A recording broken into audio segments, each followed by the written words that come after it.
Wah, keren nih. Gara-gara Omnibus Law di mana-mana rame. Orang pada demo semua, walaupun belum pada baca udah demo semua. Aduh. Makanya itulah kelakuan orang Indonesia. Belum apa-apa udah demo, yang dibaca belum tahu. Akhirnya banyak yang ketangkep, belum lagi yang disusupi orang sama orang-orang yang nggak jelas hanya karena makan nasi bungkus lalu ikut demo. Nah, itulah demo kalau nggak hati-hati kayak gitu, akhirnya disusupi sama brengsek-brengsek, penjahat-penjahat semua. Akhirnya, nah itulah, bayangkan banyak semua barang-barang negara yang rusak jadinya kan. Itu belinya pakai apa? Pakai uang mbahmu apa? Makanya hancur semua itu. Coba mobil polisi hancur, kantor-kantor hancur. Pakai apa bangunnya? Memang pakai daun pisang. Ngawur aja. Demo kok nggak punya otak. Nanti kalau kita nggak punya jiwa simpati, kita nggak simpati, nanti dikira nggak orang Indonesia. Kita kasih tahu kita disalahkan. Orang tua kok disalahkan, susah. Kita udah belum kau kerja, kita udah kerja duluan, bro. Mati lah lo. Bukan gitu, Pak. Gimana lagi? Kita itu kan bangsa timur. Ini kan maaf ya, kan kita bangsa. Bapak ini kan sudah masuk golongan orang tua, jangan kasar dong ngomongnya, slow aja, yang slow aja. Itulah ketegaran hati seorang rakyat yang taunya melihat langsung ke anarkisa, masa bodoh. Tapi ini loh Pak, aku yang saya sayangkan itu, saya kok melihat mahasiswa, padahal ya, mahasiswa itu dibentuk bukan menjadi pribadi terakhir, bukan menjadi tipe pengemis. Mahasiswa dibentuk itu supaya dia ikut memikirkan kita itu loh hidup di dalam lumbung pangan, belum lagi tentang hasil bumi atau hasil pertanian, hasil apa Pak De, mineral-mineral itu apa namanya, hasil tambang itu dari nikel, timah, apa semuanya. Itu kan saya tuh, kalau saya sebagai orang tua kan punya anak, itu pengennya itu anak saya itu saya kuliahkan. Itu berpikirnya itu jangan setelah lulus jadi pegawai. Jadi itu kentut. Kalau saya itu, aku pengennya anak-anakku yang sekolah di mahasiswa itu jadi pemikir yang cerdas untuk mengolah hasil bumi, hasil tambang. Itu butuh orang-orang cerdas. Jangan menjadi orang politikus, itu omong kosong. Nah itu loh, gitu Pak Di. Maksudnya Pak Gihon, jadi kalaupun kita kuliah ya kalau bisa menciptakan lapangan kerja sendiri lah gitu ya, itu, usaha sendiri daripada digaji sama orang. Kita gitu maksudnya ya. Emang harusnya gitulah. Jiwa entrepreneurship-nya harus main tuh. Kalau cuman sekolah cuman habis itu dari jongos ya untuk apa? Ini loh aku yang paling nggak masuk akal nih Pak, di Batam sini ya. Kan ada loh seorang buruh PT itu. Padahal kita ini udah nganggur ya Pak, ada 10 tahun ya. Itu seharusnya pengen juga loh jadi pekerja. Itu sudah digaji dari PT. Nah, itu nanti ada hubungannya dengan undang-undang Omnibus Law itu loh Pak ya. Itu kan bagus sekali rumusan Omnibus Law itu. Perizinan dipermudah itu supaya nggak ada ladang basah. Jadi kalau yang namanya perizinan dipersulit. Iyalah. Ya orang bermain semua. Sedikit-sedikit izin kita pada izin harus pakai ada duitnya. Itulah kalau ini mengenai berbicara tentang Omnibus itu kan saya sudah mendengarkan secara jelas dan paham. Di situ pasalnya kan ada 1.200 bela pasal itu. Makanya. Kenapa kok pemerintah ini menyantumkan di dalam pasal yang terbanyak itu tentang pengusaha dan lain sebagainya? Karena kan pemerintah ini sudah memikirkan bagaimana caranya pengusaha atau investor dari asing itu bisa percaya masuk menanam saham ke Indonesia sehingga mendapatkan banyak peluang kerja bagi rakyat Indonesia. Iyalah. Tujuan daripada pemerintah. Hanya yang kita permasalahkan itu kan anak-anak mahasiswa ini. Mereka bersekolah itu kan dicadangkan calon menjadi orang-orang intelek lah ya, orang yang berkompeten ya nah, lagi. nanti yang akan menggantikan daripada generasi yang tua-tua ini. Dengan begitu mudahnya dia itu terprovokasi dengan isu-isu yang tidak jelas, sehingga dia mengadakan demo, menggiring massa banyak, mengadakan pengerusakan. Bahkan kemarin itu saya mendengarkan katanya pabrik mau dibakar. Apa mereka itu nggak sadar? Kalau mendirikan sebuah pabrik itu sudah ada asuransi. Kalau dibakar, ya jelas ditanggung oleh negara asuransinya. Dia Iyalah. pindah ke negara lain. Itulah. Nah, akhirnya apa kan banyak pengangguran. Dia pindah kemana-mana mencari tempat yang aman dan nyaman. Bukan Indonesia saja tempat pengusaha-pengusaha untuk meningkatkan usaha. Yang saya khawatirkan kan ada. Jadi, janganlah anak-anak mahasiswa ini yang kalau menjadi kaum intelektual itu berpikirlah secara jernih, akan mudah terprovokasi oleh orang-orang yang punya kepentingan tertentu sehingga merugikan kita sendiri. Boleh-boleh saja kok demo, tapi ya jangan merusak. Ya, Jangan merusak fasilitas negara, karena siapa? Yang rugi ya kita semua sebagai rakyat Indonesia, karena itu uang negara yang dibangun, uang negara. Ya, Itu sih. kalau saya itu cobalah kita sebagai generasi muda itu kan falsafah begini. Mata itu untuk apa sih? Mata kan untuk melihat, benar kan?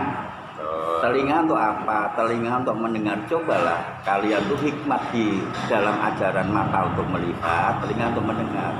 Kita benar-benar harus melihat, gitu. Kita harus cerdas otak kita melihat. Janganlah kita menjadi budak bagi negara-negara tetangga kita. Kita harus menjadi tuan bagi negara kita ini, tuan. Karena apa? Kita itu kaya loh. Oh. Kaya raya apa-apa. Jangan mengandalkan hanya diupah menjadi tenaga upahan. Tapi harus menjadi tuan. Tuan bagi negara-negara tetangga kita. Cobalah yang anak-anak generasi ini yang cerdas otaknya. Gimana seperti itu? Gimana kok mengolah tambang-tambang kita? Itu butuh anak-anak yang cerdas untuk mengakui bahwa kita itu nanti tuan bagi negara-negara seberang, supaya dia mengambil pundi-pundi yang ada di negara kita. Kita berbagi pundi-pundi dari negara-negara tetangga kita. Janganlah kita menjadi sebagai ini kita apa? Jenenge lagi Ngemis. ngemis. Nah, kita itu nggak kaya nggak apa, tapi jangan punya jiwa pengemis atau menjadi terakhiri itu aja. Jadi biasakan itu hidup itu dalam hal antisipasi. Kalau katanya ada ini itu, contohnya Omnibus Law. Jangan demo dulu sebelum baca. Coba bayangkan yang saya dengar penjelasan dari Bang Hotman Paris Hutapea tuh. Dulu kalau ada kasus PHK itu sampai tahunan. Itu pesangon baru selesai.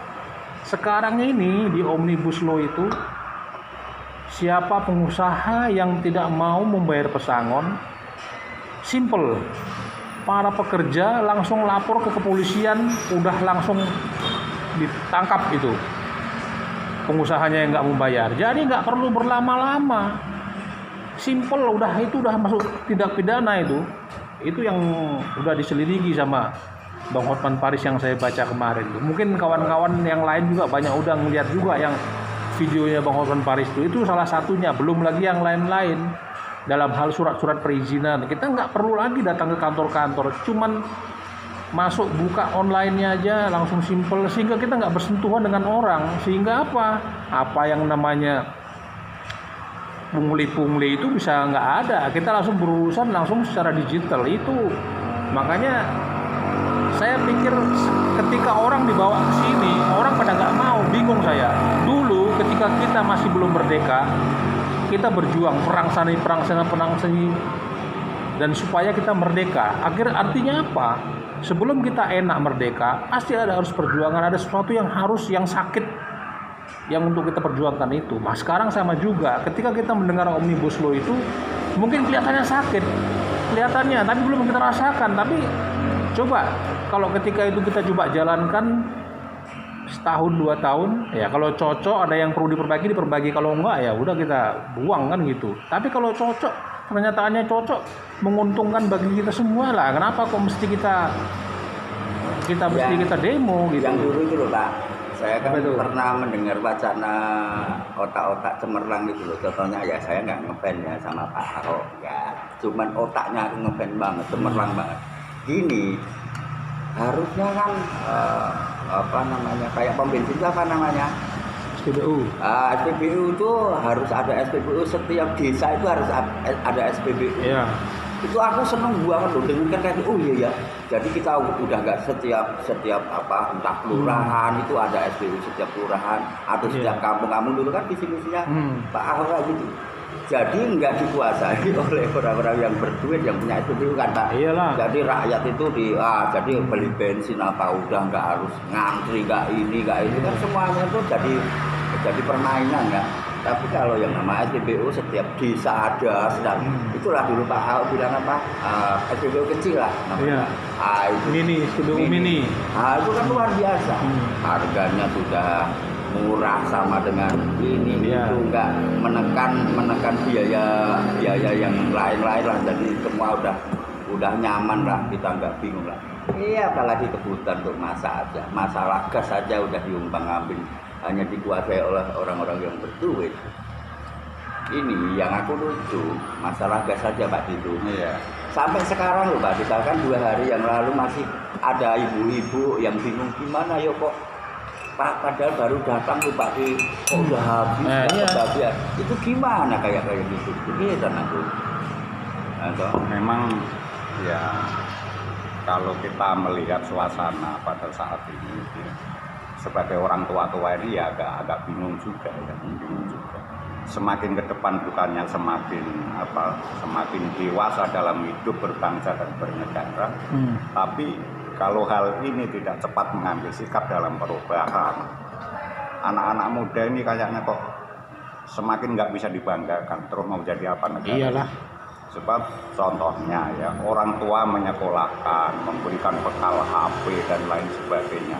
Itu tujuan dari orang tua itu kan supaya HP itu untuk belajar apa-apa yang bermanfaat bagi kehidupan dia ke masa depannya. Tapi tidak, malah di situ disalahgunakan untuk mendengarkan isu-isu yang sifatnya hoak, mengadu domba, tidak berpikir panjang, sehingga dia mengadakan demo besar-besaran, malah merusak ke sana ke sini. Ya kan membuat kecewa orang tua-tua gitu, membuat kecewa. Ya memang sih demo itu boleh, itu dilindungi kok undang-undang. Tapi kita harus punya etika, karena kita sebagai bangsa Indonesia kan bangsa yang memiliki dasar Pancasila. Di situ mengutamakan etika. Jadi jadilah mempunyai etika yang baik. Ya apa yang diharapkan orang tua menjadi anak yang berguna bagi bangsa, terlebih agama, itu kan harapan orang tua. Jadi jangan mengecewakan seperti itu. Tapi demo-demo yang anarkis itu yang saya dengar di media sosial, di TV juga kemarin ada keterangan dari Bapak Menko Polhukam Mahfud MD, itu katanya banyak juga penyusup itu Pak Ji. Gimana itu Pak Ji? Masalah. Ya memang iya, saya sendiri mempunyai perkiraan ke situ. Feeling gitu Pak Ji ya? Ya gara-gara politik yang tidak sehat inilah akhirnya akan saling menjatuhkan satu di antara yang lain. Sehingga rakyat dan negara inilah yang akan dijadikan korban. Itu yang kurang sehatnya di situ. Terus ini Pak Deko, saya itu kok kalau lihat pendemo-pendemo sekarang itu yang terlalu berani kali ya. Aku itu kadang-kadang sedih banget loh Pak De, lihat mendengar itu langsung aku matiin gitu. Karena keri aku kalau lihat pendemo. Itulah masalah. Itu masuk begini Pak De, Pak Jokowi suruh berdiri sini, aduh sedih banget aku lihat kayak gitu. Bapak Jokowi kan udah disahkan menjadi pemimpin kita yang sah. Coba tolonglah biar selesai dulu programnya. Habis itu mau ganti presiden yang paling Ya, ganti 10 lah. kali pekok pun ya kita kalau udah disahkan ya kita menerima gitu. Wah, Kalau gitu kalau loh. kalau kamu minta Pak Jokowi sini berdiri di sinilah. Pak Jokowi bukan kau yang pilih, bukan cuma kau yang pilih, aku juga milih Pak Jokowi. Kalau kau mau ketemu Pak Jokowi, kau ketemu aku dulu. Kau pikir dia tuh siapa? Itu macam lambang kayak yang pemerintahan, berkuasa, itu ya. lambang negara itu, tahu nggak? Kau pikir kau main-mainin dia? Entah kau pilih, entah dia enggak, kau main suruh panggil dia berdiri di depanmu. Batukmu itu. Yang saya sedih juga itu begini. Saya melihat di HP itu menghujat seorang presiden yang wah macam-macam itu, waduh. Itu kan Ngakunya orang timur ya Pak ya. ngakunya orang timur. Itu kan memperlihatkan bahwa dia itu orang rusak mentalnya. Padahal negara kita kan negara beragama. Ya kan dasarnya Pancasila. Kenapa kok masih memiliki mental-mental yang rusak seperti itu? Menghina seorang pemimpin. Sementara diri pribadi aja kalau dihina sakit hati, apalagi itu lambang negara. Oh iya, boleh-boleh saja pro dan kontra, tetapi ya berkata-katalah dengan sopan, dengan arif. Iya. Supaya kita itu didengar itu enak gitu. Makanya jangan bergaul sama orang yang salah, ya kan? Nah, ya akhirnya gitu, kelakuanmu pun ikut jadi orang itu, tahu nggak? Itu katanya kau pinter, tapi kau goblok. Ikut demo pendirian Glenn. Coba tengok, yang demo ada yang hancur, kepalanya berdarah, mukanya berdarah-darah. Yang polisi juga ada, ya kan? Jadi mau bagaimana coba? Ya, Itu dari memangnya mana polisi itu ceritanya? siapa? Polisi kan saudara kita, mencari Iya. makan juga. Terus kita Aduh. ribut dengan saudara kita sendiri. Aduh, manusia-manusia seperti nggak terdidik mentalnya. Apa gara-gara hak asasi di perundang-undangan itu jadi aparat negara yang harus melindungi tapi nggak berkutik ya kemarin aduh kadang-kadang sok bingung aku mikir ibu-ibu yang ngaku istri jaksa kemarin loh ditanya polisi mosok Marah. polisi dituding tuh kayak gitu aduh bu nyadar bu kamu itu sampah. Kalau walaupun kamu itu sebagai istri pejabat justru malah melindungi, malah menunjukkan kedisiplinan terhadap pemerintah yang terapannya. Lah kok masalah itu malah dilawan. Aduh, kadang-kadang bu otakmu itu kok dengkul lah. Kalau kau betul-betul cinta negara kesatuan Republik Indonesia ini, kau tahu Cina Selatan tuh kan? Cina itu main-main di sana tuh. Kau pergi ke sana bawa perahu rame-rame, kau tabraki kapal Cina itu baru kau jago. Itu baru hebat kau.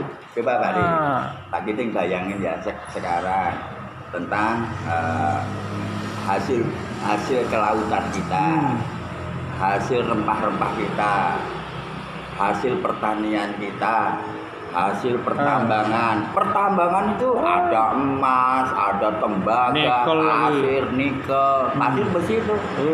Lah itu kok inilah generasi kita itu harusnya berpikir cerdas gimana besok itu hasil ini kita olah untuk kita sendiri.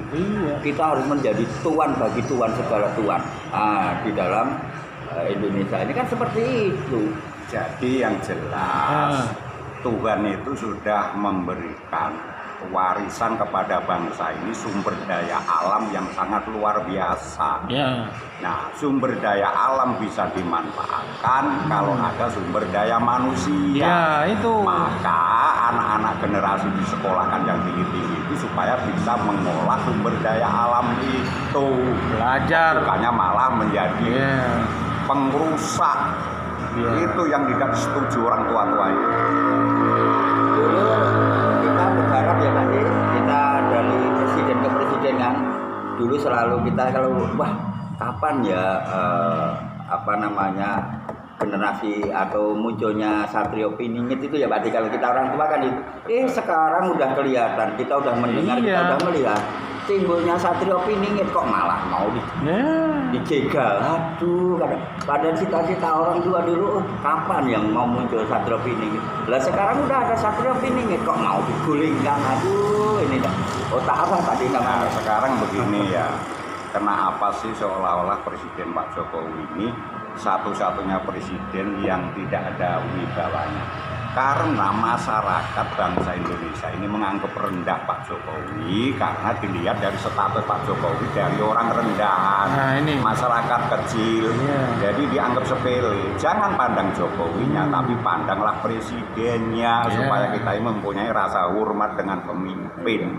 Saya pun sampai merasakan loh Pak De, bagaimana suka dukanya Pak Jokowi. Itu kalau saya gambarkan begini. Yosben, biarlah saya itu muka saya itu tampar dengan tai, dikasih comberan, sing penting rakyatku mau kuperjuangkan, mentas lah. Nah itu nyatanya dari ujung udah infrastruktur sudah terjadi gini-gini, tapi pengorbanannya Pak Jokowi sangat luar biasa. Jadi tolong disimak baik-baik ya.